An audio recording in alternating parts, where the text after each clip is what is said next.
Hi boys and girls, it's Mrs. Cotchell. Just a couple more weeks of school left, and today I wanted to focus on doing a project on peace. Do you know what peace is? When people say peace, peace be with you. Peace is being kind to others, shaking somebody's hand, doing the right thing. Peace is resolving conflict without fights, being peaceful. One artist that received an award for peace is an artist that we've talked about before in the past named Pablo Picasso. And usually we talk about him with shapes because he had an art movement called Cubism where he used a lot of geometric shapes. But he also did a series of peace doves, of birds. And we're going to do a peace dove project today to focus on peace. And maybe you can think about something kind you can do for somebody else. All right, enjoy the project, and I'll see you here next week. Take care. Bye. Guys, we're ready to start Picasso's Peace Dove. All you need for this assignment is a pencil or a Sharpie and the three primary colors, which you should know: red, yellow, blue. I'm just using what I have. You can do the same thing. I have a broken crayon and an Expo marker, but hey, it works. It will add color. If this version of the dove seems too hard for you, I will have a modified version of the lesson to follow this. So just keep watching for two different versions. Okay, so our goal is to look like the one that is in the Daily Discovery, that version of the Peace Dove, where it looks like the bird's wings are open and he's flying and there's little flowers around. So the very first thing I want you to do is look at your page. Look at the space on it. Our goal is to have this dove fill up the page. So you want to think about proportion and scale, how large something is when you're drawing this. I'm going to start with the head, and I'm going to put it right in the middle. Then I'm going to add the wings and the tail and then the flowers finally. So this may seem simple because we're just using simple lines. But the final effect will be really cool. All right, so I'm going to start with the head. Sorry, I just shook my camera. There we go. I'm going to start in the middle, and I'm just going to do a line down and around. It's kind of like an S line, but backwards. So a backward S line. And then I'm going to try to go right under here. I'm going to leave a little bit of space for the beak of the mouth. I'm going to curve around and down. Now, you notice I have some broken line. That means where you have a line, it stops, there's a space, and then it continues. When a line stops and you leave a space in between, it's called a broken line. I'm going to go ahead and add the beak. The beak looks a little bit, in his version, looks a little something like that.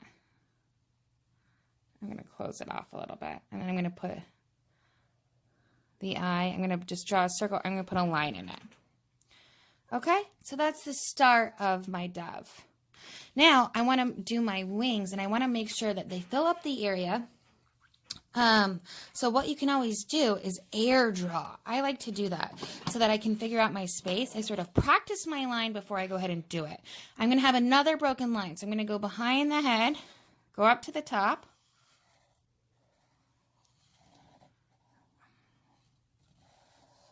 and I'm going to go down. Okay? Now I'm going to do the same thing. It's almost like a mirror image. So if you were to take this and flip it on the other side.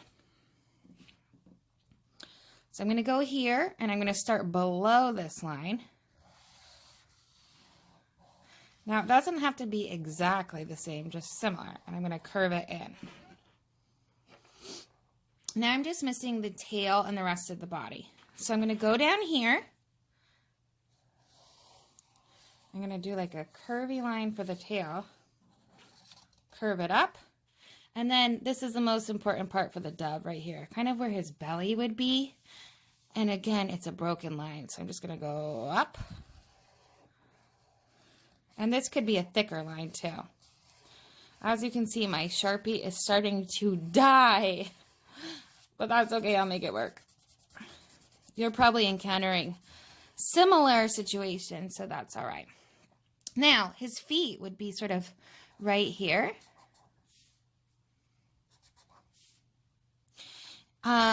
And then we're going to add in the flowers. And when you look at the flowers of Pablo Picasso's, they just sort of look like scribbles almost. And that's okay. It's part of the art. So I'm going to use green because it looks like it's perched on a branch. And I'm going to add in sort of, I got to put in that branch right there. Okay, and then I'm going to do a little bit of green. So the flowers are going to rest on the green. And then I'm going to do some green sort of stems here for the flowers. Now, there's no right or wrong way to do this. Now I'm going to add in a red flower. Scribble. This is going to be fun for some of you.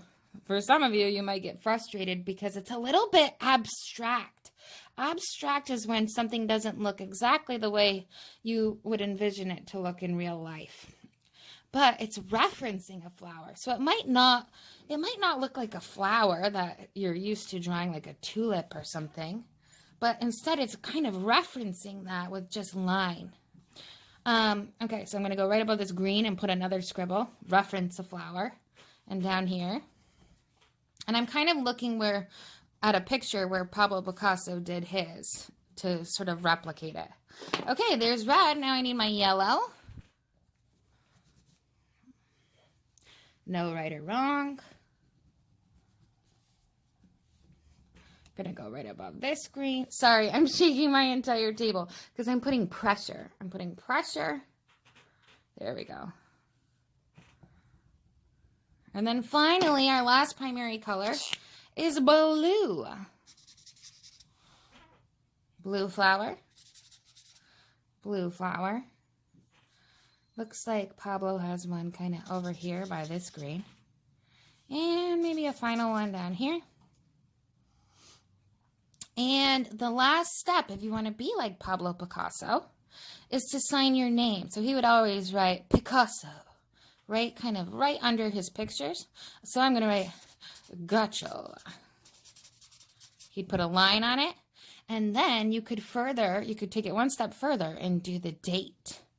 So 6/3/20. How did we get there? All right, there's my Pablo Picasso version. I'm going to take my camera and show you my daily discovery. I would say they look quite a bit alike. All right, so stay tuned if you want to see the simplified version after. And if not, I will see you next week. Take care, boys and girls. Hope you enjoy your peace stub. Get busy doing something peaceful or kind for somebody else. All right, see you here next week. Bye-bye. That version was too complicated. I'm going to show you a much simpler way to do it. This time I'm going to switch directions of my dove. I'm going to have my dove face the other way.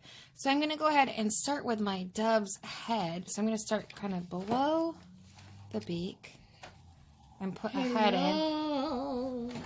That is my daughter, Scarlett. And then I'm going to come down here in the neck area and go down. I'm going to put just a line right there, and I'm going to go ahead and do the eyeball right now. Okay, now I'm going to overlap my line. That means when one line goes over the top of another one. So I'm going to overlap. I'm going to go up here, and I'm going to do my curvy line for the wing.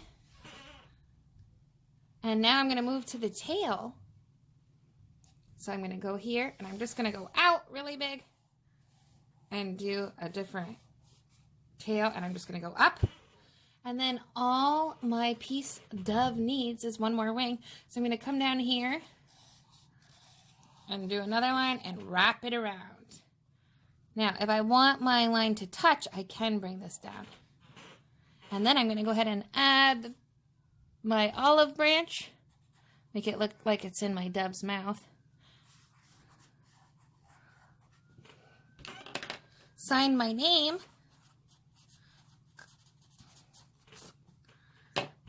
Color my olive branch green. And I'm done again. And this version looks very similar to a Pablo Picasso version. Oh, sometimes he dates it on the bottom. So you could write the date. Today for me is June 1st, 2020. I'll show you what this is meant to look like.